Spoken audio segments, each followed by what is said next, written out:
মঙ্গলবার বিকেলে তিনি শেহজাদের জন্মদিনের কিছু ছবি পোস্ট করেন, যেখানে দেখা যাচ্ছে শাকিব খান, শেহজাদ, বুবলির একই সঙ্গের ছবি।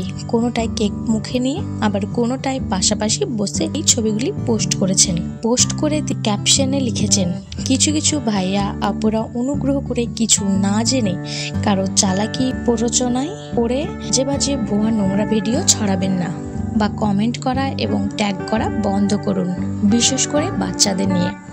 শাকিব খান তার সব সন্তানদের ভালোবাসেন, সময় দেন, শুধু সন্তানদের মধ্যে বিভাজন করবেন না এবং হিংসাত্মক মনোভাব ছড়াবেন না। আমরাও আমাদের সর্বোচ্চ দিয়ে আমাদের সন্তানকে ভালো রাখি। বন্ধন সবচেয়ে সুন্দর ও শক্তিশালী। কিছুদিন আগে জন্মদিনের এই সুন্দর মুহূর্তের মতোই ঈদ শেহজাদ ও তার বাবা ও পরিবারের সঙ্গে আনন্দ করেছেন এবং এই ভালোবাসার প্রতিদিনই ঠিক স্পেশাল এই দিনগুলোর মতোই। #ফ্যামিলি শাকিব খান, শেহজাদ খান। আমরা অপেক্ষায় রইলাম অপু বিশ্বাসের পাল্টা জবাবে। আপনাদের কি মনে হয় অবশ্যই কমেন্ট করে জানাবেন। ভিডিওটি ভালো লাগলে লাইক করবেন, চ্যানেলটি সাবস্ক্রাইব করে পাশে থাকবেন।